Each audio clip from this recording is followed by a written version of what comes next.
Shalom à tous! Alors si vous connaissez déjà des synagogues, eh bien vous vous demandez peut-être en quoi les synagogues nazaréennes diffèrent des synagogues rabbiniques. Le plus simple, c'est de revenir sur l'histoire du culte en Israël. Cela vous permettra de comprendre les commandements des Écritures. Comme nous l'avions vu dans la série d'études sur le gouvernement de la Torah, à l'origine, un patriarche dirigeait le culte au sein de sa famille. Par exemple, Caïn et Abel offraient directement des sacrifices à Yahweh. Noach, quant à lui, construisit un autel à Yahweh et y offrit des sacrifices. Noach bâtit un autel à Yahweh, il prit de toutes les bêtes pures et de tous les oiseaux purs, et il offrit des holocaustes sur l'autel. Cependant, à l'époque d'Abraham, il existait un sacerdoce distinct dirigé par Melchisédek. Par conséquent, bien qu'Abraham ait parfois offert des sacrifices directement à Yahweh, eh bien il versait la dîme par l'intermédiaire du sacerdoce de Melchisédek. Melchisédek, roi de Salem, fit apporter du pain et du vin. Il était sacrificateur de l'Élohim Très-Haut. Il bénit Abraham et dit « Béni soit Abraham par l'Élohim Très-Haut, maître du ciel et de la terre. Béni soit l'Élohim Très-Haut qui a livré tes ennemis entre tes mains. » Et Abraham lui donna la dîme de tout. Le petit-fils d'Abraham, Yaakov, qui est devenu Israël, eh bien il donnait également la dîme. Et comme les Israélites sont très traditionnels, il donnait probablement aussi la dîme à Yahweh par l'intermédiaire de Melchisédek ou par l'intermédiaire de son ordre sacerdotal.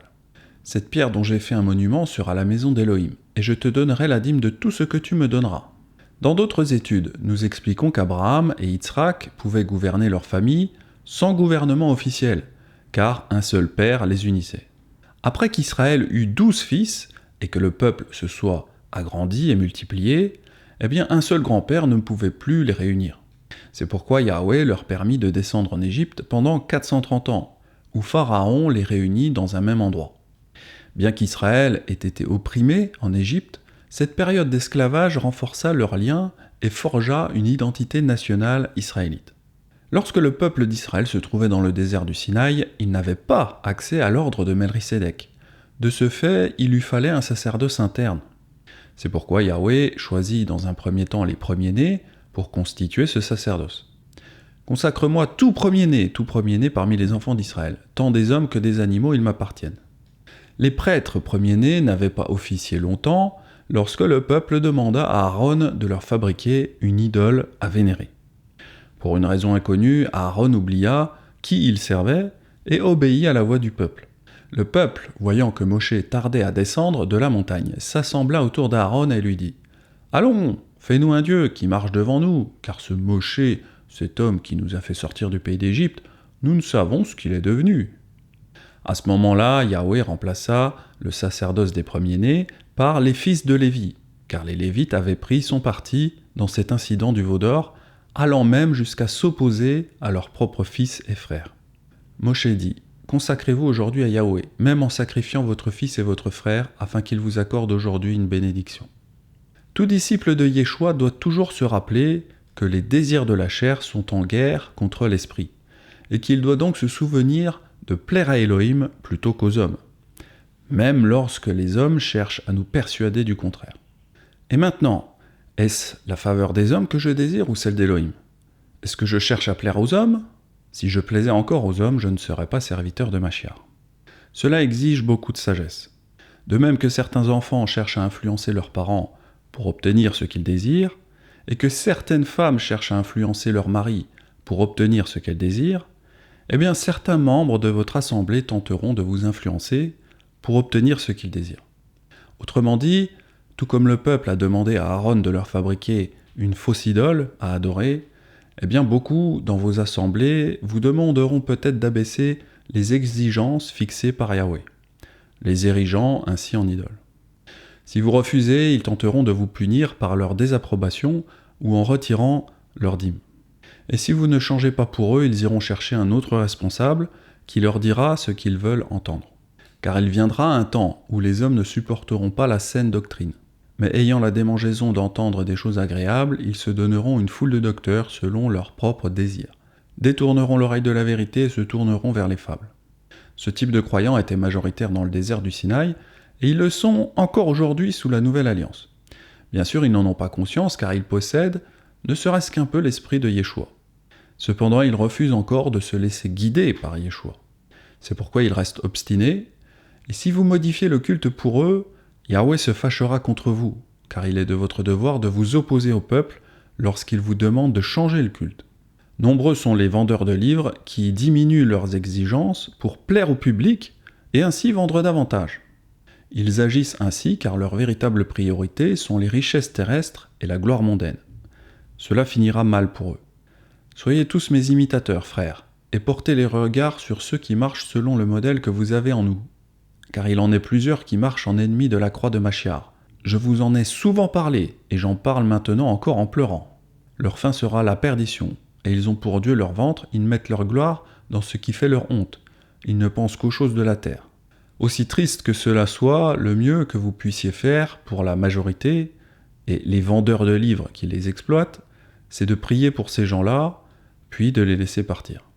Nous les responsables, nous ne devons pas oublier celui que nous servons, afin que tout se passe bien pour nous et pour ceux que nous servons, maintenant et aussi au jour du jugement. Mes frères, qu'il n'y ait pas parmi vous un grand nombre de personnes qui se mettent à enseigner, car vous savez que nous serons jugés plus sévèrement. Dans une autre étude, on avait déjà parlé du tabernacle de David, qui était une tente spéciale que le roi David avait fait installer pour abriter l'arche d'alliance avant la construction du temple. Le père de Shmuel, c'était un lévite, affecté au territoire d'Éphraïm. Pourtant, bien qu'Elkana fût lévite, l'Écriture le qualifie d'éphraïmite. C'est peut-être un indice, c'est-à-dire un remèze, que le fils d'Elkana, Shmuel, il jouerait un rôle important dans le retour des Éphraïmites perdus. Il y avait un homme de Ramathaïm Sophim, dans la montagne d'Éphraïm, qui s'appelait Elkana. Il était fils de Jéroham, fils d'Éliou, fils de Tohu, fils de Suf, Éphraïmite. Alors ce que fit Shmuel, le fils d'Elkana, c'est de recevoir l'onction de Melchisédek et de la transmettre à David, l'ancêtre de Yeshua. Isaïe l'envoya chercher. Or, il était roux, avec de beaux yeux et une belle figure. Yahweh dit à Shmuel, « Lève-toi, oins-le, car c'est lui !» Shmuel prit la corne d'huile et l'oignit au milieu de ses frères. L'esprit de Yahweh saisit David à partir de ce jour-là et dans la suite. Shmuel se leva et s'en alla à Rama. Alors, n'étant pas un lévite, David n'aurait jamais pu officier dans un temple lévitique. Cependant, ayant reçu l'onction de Melchisédek, de la part de Shmuel, il put offrir des sacrifices et des offrandes en tant que prêtre de Melchisédek, allant jusqu'à porter un éphod de lin qu'on va voir au verset 14. Quand ceux qui portaient l'arche de Yahweh eurent fait 6 pas en sacrifiant un bœuf et un veau gras, David dansait de toute sa force devant Yahweh, et il était ceint d'un éphod de lin. David et toute la maison d'Israël firent monter l'arche de Yahweh avec des cris de joie et au son des trompettes. Comme l'arche de Yahweh entrait dans la cité de David, Michal, fille de Saül, regardait par la fenêtre, et voyant le roi David sauter et danser devant Yahweh, elle le méprisa dans son cœur. Après qu'on eut amené l'arche de Yahweh, on l'a mis à sa place au milieu du tabernacle que David avait dressé pour elle. Et David offrit devant Yahweh des holocaustes et des sacrifices d'action de grâce. Quand David eut achevé d'offrir les holocaustes et les sacrifices d'action de grâce, il bénit le peuple au nom de Yahweh des armées. Si nous sommes disposés à le recevoir, le tabernacle de David nous offre de nombreuses images prophétiques des événements à venir. Par exemple, le tabernacle lévitique fut profané lorsque l'arche de Yahweh fut capturée par les Philistins, dans 1 Samuel 4:11. De ce fait, l'arche dut être placée dans un tabernacle transitoire jusqu'à la reconstruction de la maison d'Élohim, c'est-à-dire le temple. De la même façon, l'esprit de Yeshua ne pouvait plus demeurer au sein des responsables du temple, car celle-ci s'était souillée en rejetant Yeshua. C'est pourquoi l'esprit de Yeshua dut demeurer dans la maison d'Israël, ou Éphraïm, jusqu'à la reconstruction de la maison de Yahweh, c'est-à-dire le temple d'Ézéchiel, après l'Armageddon. Ils amèneront tous vos frères du milieu de toutes les nations en offrande à Yahweh sur des chevaux, des chars et des litières, sur des mulets et des dromadaires, à ma montagne sainte, à Jérusalem, dit Yahweh. Comme les enfants d'Israël apportent leur offrande dans un vase pur à la maison de Yahweh. Et je prendrai aussi parmi eux des sacrificateurs, des Lévites, dit Yahweh. Par ailleurs, le culte dans la tente de David différait de celui du tabernacle lévitique en ce que l'arche n'était pas cachée au peuple. Elle était placée au centre de la tente de David et le peuple était libre de venir s'y recueillir. Ceci est comparable à la liberté dont bénéficient les Éphraïmites de se présenter devant Yahweh lors de leur assemblée dans la dispersion. De plus, le style de culte était beaucoup plus libre. Dans le tabernacle de David, le peuple était encouragé à adorer Elohim en le bénissant et en le louant, en frappant dans ses mains et en criant, en offrant des sacrifices de joie et en chantant des louanges, en bénissant Elohim et en levant les mains en adoration, en jouant des instruments et en lui chantant de nouveaux cantiques, en restant la nuit dans la maison de Yahweh, en l'adorant, en se prosternant et en s'agenouillant, et aussi en dansant. Il semble que de nombreux psaumes furent écrits pour le tabernacle de David, et certains évoquent la diffusion du culte de Yahweh auprès des Éphraïmites, peuple devenu païen. D'autres psaumes parlent également d'enseigner aux Éphraïmites à louer et glorifier Yahweh. Ainsi, la tente de David revêtait une dimension d'évangélisation avant l'heure. C'est pourquoi je te louerai parmi les nations, ô Yahweh, et je chanterai à la gloire de ton nom. Car Elohim est roi de toute la terre, chantez un cantique. Elohim règne sur les nations, Elohim a pour siège son saint trône. Louez Yahweh, vous tous nations, célébrez-le, vous tous peuples. Sans surprise, c'est exactement ce que dit Amos 9, si l'on tient compte d'une erreur de copiste. En ce temps-là, je relèverai le tabernacle de David qui est tombé. J'en réparerai les brèches, j'en redresserai les ruines, et je le rebâtirai comme il était au jour ancien, afin qu'il possède le reste d'Adam, et toutes les nations sur lesquelles mon nom a été invoqué, dit Yahweh, qui accomplira ces choses. Alors il y a plusieurs points à considérer. Le texte massorétique, au verset 12, affirme que la restauration de la tente de David visait à permettre à Israël de posséder le reste d'Édom. Cependant, il s'agit très probablement d'une erreur de transcription. En effet, Édom et Adam s'écrivent presque de la même manière en hébreu, à l'exception de la voyelle. Il faut se rappeler que les voyelles écrites ont été ajoutées par les massorètes, les scribes karaïtes au Moyen-Âge. Il convient donc de les supprimer car elles limitent le champ des interprétations. On constate alors qu'Édom s'écrit Aleph, Dalet, Vav et Mem, et Adam s'écrit Aleph, Dalet et Mem. La seule différence réside dans le Vav, qui parfois est considéré comme une voyelle, et qui a pu être ajouté en même temps que les autres points voyelles pour modifier le sens du passage. Il est également logique que les massorètes aient modifié le texte pour qu'il soit en désaccord avec Acte 15-19, dans lequel l'apôtre Yaakov cite Amos, disant que le but de la restauration de la tente de David était d'atteindre le reste de l'humanité, c'est-à-dire Adam. Et avec cela s'accordent les paroles des prophètes selon qu'il est écrit. Après cela, je reviendrai, et je relèverai de sa chute la tente de David. J'en réparerai les ruines, et je la redresserai, afin que le reste des hommes, c'est-à-dire Adam, cherche Yahweh, ainsi que toutes les nations sur lesquelles mon nom est invoqué, dit Yahweh qui fait ces choses. Bien que le texte massorétique soit généralement fiable, il comporte des passages modifiés, susceptibles de laisser croire que Yeshua n'était pas le Messie. Pour plus de détails, vous pouvez consulter les amendements des Sophérim. Un premier ensemble d'amendements compte 18 modifications, tandis qu'un second en compte 134.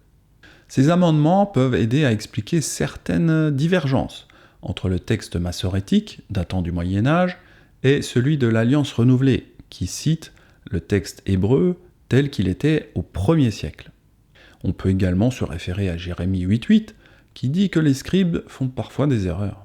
Dans Acte 15, l'apôtre Yaakov nous explique que leur mission était de restaurer le tabernacle de David afin que le reste de l'humanité, Adam, puisse rechercher Yahweh, y compris tous les Éphraïmites, ces païens qui portaient le nom de Yahweh. Autrement dit, le rôle des premiers apôtres était de rechercher les Éphraïmites perdus et de les ramener à Yahweh par l'intermédiaire de son fils Yeshua. Ils devaient ensuite les conduire dans les synagogues quand cela était possible, ou alors dans des groupes de maisons. Cela implique que les synagogues représentent le tabernacle de David restauré. Et avec cela s'accordent les paroles des prophètes selon qu'il est écrit « Après cela je reviendrai, et je relèverai de sa chute la tente de David, j'en réparerai les ruines, et je la redresserai. » Afin que le reste des hommes, Adam, cherche à Yahweh, ainsi que toutes les nations sur lesquelles mon nom est invoqué, dit Yahweh qui fait ces choses, et à qui elles sont connues de toute éternité. C'est pourquoi je juge qu'on ne crée pas des difficultés à ceux des païens qui se convertissent à Elohim, mais qu'on leur écrive de s'abstenir des souillures des idoles, de l'impudicité, des animaux étouffés et du sang. Car depuis bien des générations, Moshe a dans chaque ville des gens qui le prêchent, puisqu'on le lit tous les jours de Shabbat dans les synagogues. La question centrale du chapitre 15 des Actes était de savoir si les Éphraïmites non-juifs, de retour à Yahweh, devaient suivre la procédure rabbinique de conversion des non-juifs. Donc, après cette vive discussion, les apôtres ont statué que la coutume rabbinique n'avait pas sa place dans l'ordre de Melchisédek.